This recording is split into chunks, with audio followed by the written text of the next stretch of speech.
Siberia, a vast, mysterious land stretching from the Ural Mountains to the Pacific Ocean. Though rich in natural resources, it remains largely undeveloped in the mid-1800s. This first chapter introduces Siberia as the superpower of the Russian Empire. Despite holding 80% of Russia's oil and 85% of its natural gas reserves, along with abundant minerals and forests, Siberia is still a wilderness inhabited mainly by indigenous tribes.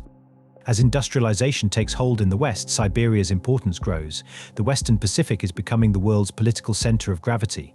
European powers like Britain, Spain and Portugal are staking their claims. Russia needs to settle and develop Siberia to secure access to these emerging markets, otherwise they risk losing influence in the region. It's a time of expansionism, with the Americans pushing west and the British building the Canadian Pacific Railway. Russia fears the British will use their railroad to deploy forces on Vladivostok. But between European Russia and its eastern territories lies thousands of miles of uncharted wilderness. Russia now faces a strategic decision: develop Siberia or risk losing control of the resource-rich lands to foreign powers.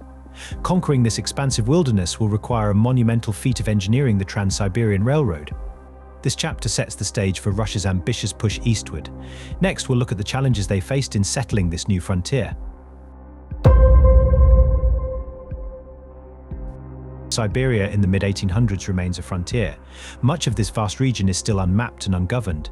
Indigenous tribes inhabit the forests and steppes, with some owing allegiance to China, not Russia. Developing infrastructure here is enormously difficult. Thousands of miles of waterways provide the main form of transport, but rivers freeze in winter and turn to torrents in spring, limiting travel to just 4 months a year. Roadways quickly fall into disrepair across the long distances and harsh climate. Settlements are few and far between in much of Siberia. With Europe industrializing and powers scrambling for global influence, Russia knows it must strengthen control of its eastern domains, but other priorities repeatedly stall ambitions in Siberia. Russia is distracted by rivalry with Britain over Central Asia in the Great Game. At home, Russia is still largely rural with a growing population.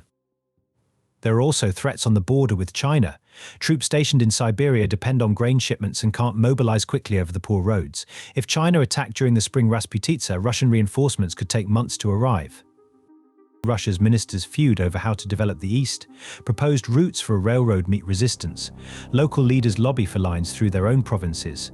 As bureaucracy stalls progress, Siberia remains a wilderness full of untapped potential. Consolidating control will require major investment in transport and infrastructure.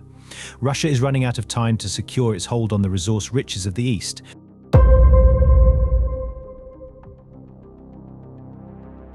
For years, proposals for a railroad across Siberia have stalled among Russia's ministers, but in 1886 a turning point arrives. 2 governors from the Far East send desperate reports to Tsar Alexander I, warning of the strategic vulnerabilities in the region. Their letters underscore the urgent need for a railroad to consolidate Russia's hold on its eastern domains. This finally strikes a chord with the Tsar. He orders the pleas read aloud to his feuding ministers, along with a stern statement of his own. After years of inaction, the time has come to build this railroad. Alexander I puts the project under the leadership of Sergei Witt, the ambitious new finance minister. Witt dreams of the railroad one day rivaling Britain's Suez Canal as a global trade route. He sells the Tsar on the plan by arguing Russia is poorly positioned as a naval power. But a transcontinental railroad could compensate and project power deep into Asia. With the Tsar's full backing, construction on the Trans-Siberian Railway begins in 1891. It is divided into the western, central and eastern sections, stretching over 5,000 miles across Russia's vast frontier. The railroad is key to controlling Siberia's resources and protecting Russia's place in the Pacific. After years of false starts, the vision is now becoming reality. We'll see next just how monumental the challenges of building this railroad will prove to be.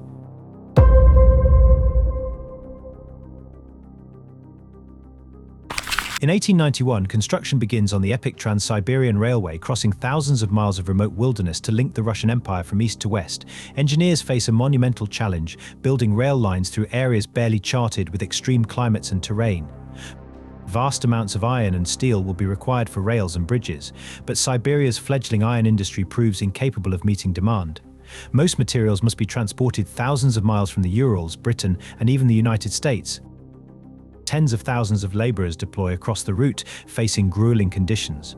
Prisoners provide cheap labor in the east, while Chinese migrants make up most of the workforce on the Pacific leg. To attract settlers along the rails, the government offers loans, free transportation, and years of tax exemptions. The railroad traverses formidable barriers like Lake Baikal, requiring temporary solutions like an ice-breaking ship to carry trains across its frozen waters. Through mountainous areas, crews blast tunnels and trestles amid landslides and floods. Disease plagues the workers in the east, where the route remains largely unsurveyed. Despite the challenges, the western and central sections open in 1900, connecting much of Siberia by rail, but early operations are disastrous, with hundreds of wrecks in the first year alone. Temporary solutions now prove inadequate, and Russia's grasp on its eastern domains tenuous. Much work lies ahead to transform the ramshackle railroad into a well-oiled machine.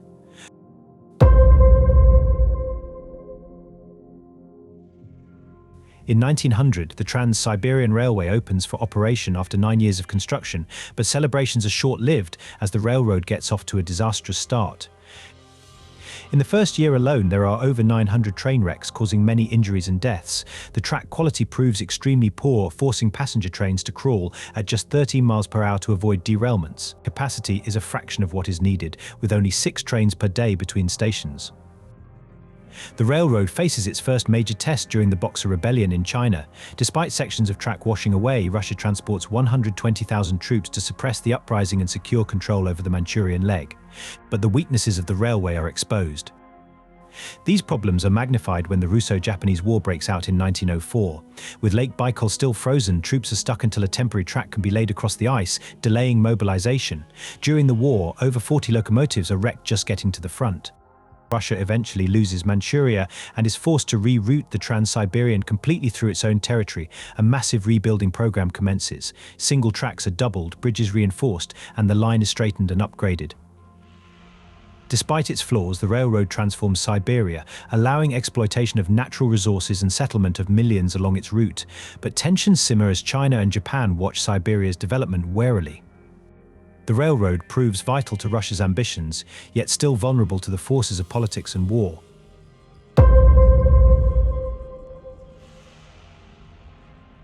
The Trans-Siberian Railroad comes to symbolize both Russian ingenuity and the nation's iron will to expand eastward.